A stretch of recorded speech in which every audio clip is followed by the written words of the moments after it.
नमस्कार, मैं आकाश। मैं आज आप सबके सामने एक कविता पेश करने जा रहा हूँ। इस कविता का शीर्षक है वास्तविक कानून। ये कविता नवीन चौरे जी द्वारा लिखी गई है और मॉब लिंचिंग पर आधारित है। 2010 से अब तक गाय को लेकर भीड़ के 85 हमले दर्ज हुए हैं, जिनमें 98% घटनाएं 2014 के बाद घटी हैं। इन हमलों में 56% मुसलमान शिकार हुए और मरने वालों में 88% मुसलमान थे। 2018 के साल में जितने भी लोग मारे गए सभी मुसलमान थे। मारने वाले भले न पकड़े गए, मगर आप जानते हैं कि वो आपके हमारे बच्चों घरों के बच्चे थे। एक सड़क पे खून है, तारीख कोई जून है। एक उंगली है पड़ी और उस उंगली पे जो नाखून है, नाखून पे है एक निशान कि अब कौन होगा हुक्मरां। जब चुन रही थी उंगलियां तब ये उंगली भी थी वहां। फिर क्यों पड़ी है खून में, जिसम इसका है कहां? मर गया कि था ही ना? कौन थे वे लोग जिनके हाथ में थी लाठियां? कोई अफसर था पुलिस का? अरे न्यायाधीश आए थे क्या? कौन करता था वकालत? फैसला किसने दिया? या कोई धर्मात्मा था? धर्म के रक्षक थे क्या? धर्म का उपदेश क्या था? कौन थे वे देवता? ना पुलिस, ना पत्रकार, नागरिक हूं जिम्मेदार। सीधे सीधे प्रश्न मेरे, सीधा उत्तर दो मुझे। है सड़क पे खून क्यों? वो लोग आखिर कौन थे? आदमी छोटे हैं साहब, हमका पड़ते बीच में। हम तो बचाने भी गए थे, 3 पड़ गए खींच के। मोटरसाइकिल लाए थे, रोड पे कर दी खड़ी। 8-10 लौंडे लपाड़े, लाठियां इतनी बड़ी।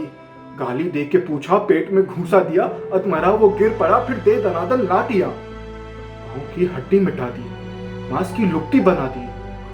खून तो इतना बहा साहब कि हमसे देखा ना गया। हाँ, एक उनमें होश में था। जाने उसको क्या पड़ी, जेब से चाकू निकाला, उंगली उसकी काट ली। आखिरी था वार जिसका, वो उनका सरदार था। उसी ने सबको बताया जो मरा गद्दार था। हक नहीं इनको हमारे देश के एक वोट पर। दीमकों को अगर ना रखो जूतियों की नोक पर। सर पर ये चढ़ जाएंगे, कई गुना बढ़ जाएंगे। हुक्मरां होगा इन्हीं का, आग मूतेंगे सभी। पैर के नीचे कुचल दो, जीत होगी धर्म की। हम तो खुद डर गए थे साहब, खौफ इनको था नहीं। इस नस्ल के लोग थे, कुछ समझ आया नहीं। ना कोई इंसान इनमें, ना कोई था आदमी। सब मिल के शेर बन गए, गीदड़ों की भीड़ थी। नोच खाने की तलब थी, जानवर तासीर थी। हाथ में थी लाठियां तो भैंस भी इन्हीं की थी। और ये कोई जुमला नहीं है साहब, ये कोई जुमला नहीं है साहब, वास्तविक कानून है। अरे हमसे काहे पूछते हो क्यों सड़क पे खून है? पूछो उस उंगली से तुम, क्या यहाँ घटना घटी? जुर्म उसने क्या किया था, जिसमें से वो क्यों कटी? मैं तो सोचा मर चुकी है, पर उंगली में अभी जान थी। स्याही उस नाखून पे जो देश का सम्मान थी। बोली, अब क्या चाहिए? वोट था, दे तो दिया। जी रहे थे कैद में, मौत दे दी, शुक्रिया।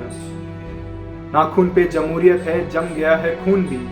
आप ही तो हो अदालत और आप ही हो कानून भी। अरे आपसे कैसी शिकायत, आप तो हैं नींद में। आप जैसे 100 खड़े थे जाहिलों की भीड़ में। 100 में से अगर एक भी दे दे गवाही आपको, मैं खुशी से मान लूंगा भीड़ के इंसाफ को। अब कीजिए बहस पैनलों में बैठकर, क्या हुआ मोहन का वादा, कहाँ है अम्बेडकर? अगर सब बराबर हैं अगर, तो बस मुझे ही क्यों चुना? सब बराबर हैं अगर, तो बस मुझे ही क्यों चुना? तुम बताओ कौन देगा घर को मेरी रोटियां? असलियत से बेखबर हो, शहरी हो दिल्ली से हो। एक हिदायत दे रहा हूं, सोच कर बोला करो। तुम सवालों से भरे हो, क्या तुम्हें मालूम है? भीड़ से कुछ पूछना भी जानलेवा जुर्म है। तफ्तीश कराने आए हो, खुल के कर लो शौक से। फर्क पड़ता ही कहाँ है एक दो की मौत से। 4 दिन चर्चा उठेगी, डेमोक्रेसी लाएंगे। 5वें दिन भूल कर सब काम पे लग जाएंगे। तुम भी बस काम से काम ही रखना। हाँ, मगर ये याद रखना, कोई पूछे कौन थे, तुम्हें बस इतना है कहना, भीड़ थी, कुछ लोग थे। अगर फिर भी कोई जिद पकड़ ले कि क्या हुआ, किसने किया, सोच कर उंगली उठाना, कट रही हैं उंगलियां। बातों को कुछ यूं घुमाना, नफरतों का रोग था। धर्म न कोई जात उनकी, भीड़ थी, कुछ लोग थे। धन्यवाद।